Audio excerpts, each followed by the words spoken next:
ಹೌದು, 2 ದಿವಸ ಮಾಡ್ಲಿಕ್ಕೆ ಆಗುತ್ತೆ. ಅದೆಲ್ಲ ಸುಮ್ಮನೆ ಫೋಟೋ ತೆಗಿಸ್ಕೊಳ್ಳಿಕ್ಕೆ 10 ಗಾಡಿ ಹಿಂದೆ ಇರ್ತದ್ರೆ ಅವನು ಮುಂದೆ ಕ್ಯಾಮ್ರಾ ಇರ್ತಾನ, ಹಿಂದೆ ಹೋಗಿರ್ತಾನ, ಕೆಳಗೆ ಆಟೋ ಬಿದ್ದಿರ್ತಾನ, ಆ ಕಡೆ ಮೇಲ್ಗಡೆ ಹೋಗ್ಬಿಡ್ತಾನೆ ಡ್ರೋನ್ ತಗೊಂಡು.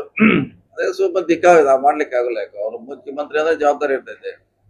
ಅಷ್ಟು ಗಾಡಿ ಅವನಿಗೆ ಬೇಕೇ ಬೇಕು, ಅಷ್ಟು ಸಿಬ್ಬಂದಿ ಬೇಕೇ ಬೇಕು. ಅವನು ಒಬ್ಬನೇ ಅಲ್ಲ ಮುಖ್ಯಮಂತ್ರಿ, ಇಡೀ ಸ್ಟೇಟ್ ಹೆಡ್ ಅವನು.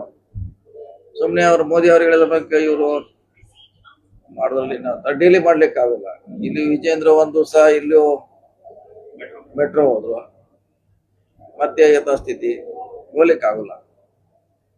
ಸುಮ್ಮನೆ ಯಾರು ಹೇಳ್ತಾರ ನಾವು ಫೋಟೋ ತೆಗಿಸ್ಕೊಳ್ಳಿಕ್ಕೆ ಸಮಯ ನಿಗದಿ ಮಾಡಿ ಸೈಕಲ್ ಹೋಗುತ್ತೆ. ಸೈಕಲ್ ಮ್ಯಾಗ ಜಡ್ಜ್ ಹೋಗ್ಲಿಕ್ಕೆ ಹೆಂಗ್ ಸಾಧ್ಯ ಇದ್ರೆ ಅವ್ರ ಸೆಕ್ಯೂರಿಟಿ ಇರ್ತೈತೆ, ಜವಾಬ್ದಾರಿ ಇರ್ತೈತೆ. ಇನ್ ಟೈಮ್ನಾಗ ಅವ್ರು ಕೋರ್ಟ್ಗೆ ಹೋಗ್ಬೇಕು, ಇಲ್ಲ ಆಗುಲ್ಲ. ಸುಮ್ಮ 1 ದಿವಸ 2 ದಿವಸ ಅಷ್ಟೇ. ಮೊನ್ನೆ ಹೇಳ್ದಂಗೆ ಮಾಡಿದ್ರು, 3 ದಿವಸ ಯಾರು ಇಲ್ಲೇ ಇಲ್ಲ.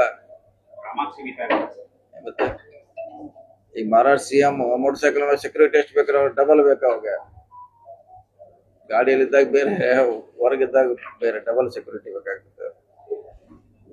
ಸೊ ಅದನ್ನೆಲ್ಲ ಬಿಟ್ಟು ನೈಜ ಸ್ಥಿತಿಗೆ ಎಲ್ಲರೂ ಬರ್ಬೇಕಾಗುತ್ತೆ. ಅದನ್ನ ಸ್ವಾಗತ ಮಾಡ್ದ ಅಷ್ಟೇ ಕೆಲಸ. ಮೋದಿ ಅವ್ರು ಹೇಳಿದಾರೆ ಕೆಲವು ಮಾಡ್ಲಿಕ್ಕಾಗುತ್ತೆ, ಕೆಲವು ಮಾಡ್ಲಿಕ್ಕಾಗಲ್ಲ. ವಿದೇಶ ಪ್ರವಾಸ ಬಿಡ್ಬೋದು, ಬಂಗಾರ ಬಿಡ್ಬೋದು, ಬೇರೆನೆ. ಈಗ ಮಿತ್ತವಿ ಅಂದ್ರೆ ಹೆಂಗೆ, ಈಗ ಒಂದು ಟ್ರಕ್ ಇಲ್ಲಿಂದ ಮಟೀರಿಯಲ್ ಬೆಂಗಳೂರಿಗೆ ಹೋಗ್ಬೇಕ್ರಿ, ಒಯ್ಲೇಬೇಕು ಆ ಮಟೀರಿಯಲ್ ಡೈಲಿ. ಅವನು ಡೆಲ್ಲಿಯಿಂದ ಬೆಂಗಳೂರಿಗೆ ಬರಬೇಕು. ಈ ವ್ಯವಸ್ಥೆಯಲ್ಲಿ ಯಾವುದೇ ಮಿತ್ತೈ ಮಾಡ್ಲಿಕ್ಕೆ ಸಾಧ್ಯ ಇಲ್ಲ. ಡಿಸೈಲು, ಪವರು, ವಾಟರು ಸರಿಯಾದ ದಿಕ್ಕಿನಲ್ಲಿ ಹೋಗಿ ಸುಮ್ಮನೆ ಅನಾವಶ್ಯಕ ಪ್ರಚಾರಕ್ಕೋಸ್ಕರ ಇದು ಆಗ್ಬೇಕು.